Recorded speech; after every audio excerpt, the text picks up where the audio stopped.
Now, join us live on the news for more on this is a National Deputy President and Nigerian Citizens Association in South Africa, Oscar Emetuei. It's so good to have you join us, Oscar, on the news at this time. Thank you so much for having me, and good day to your listeners. Thank you. Now, it's day 2 of the protest by Soweto community members. Now, what exactly is the update of today's protest so far? Yeah, I think what is happening right now, it's like you already are aware, it's a protest demonstration for asking government to meet service delivery, like especially power disconnection that has really taken place in that community for a while. Now, we've had legitimate cause, and the people, like a country that really listens to its citizens, these are legitimate cause. But we having to see these grown-to elements who are now hijacking the protest.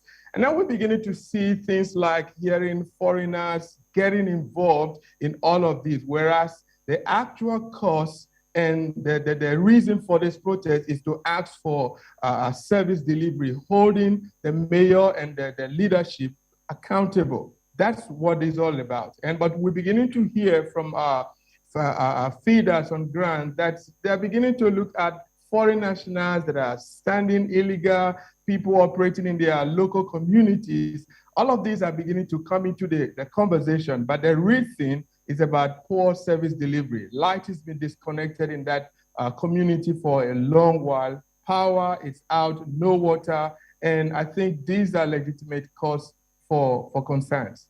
Now, you talk about electricity, which has been on for a while. Is there any reason why the government or the mayor has not responded to these problems since it has occurred?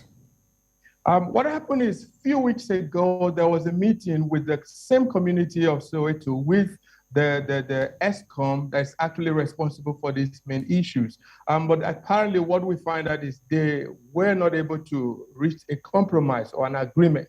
So I think this is more or less like taking it higher or one step further by taking it to the mayor and probably just see how and what the mayor can do about it.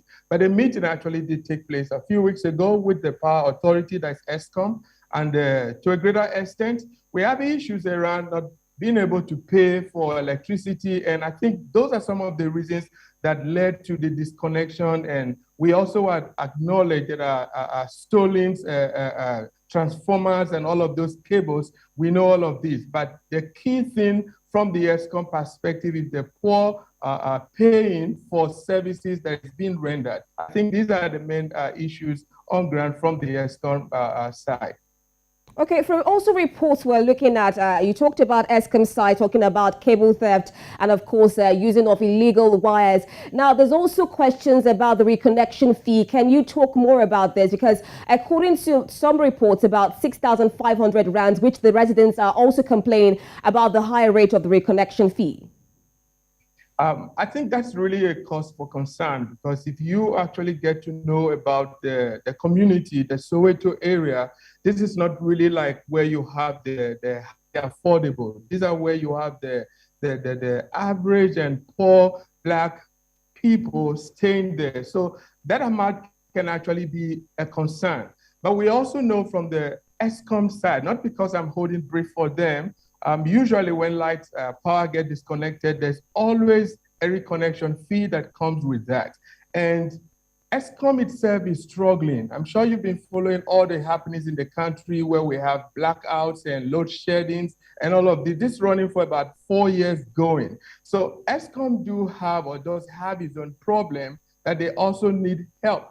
So I think an agreement in terms of the reconnection fee, it's something that this memorandum, they tend to hand over to the mayor.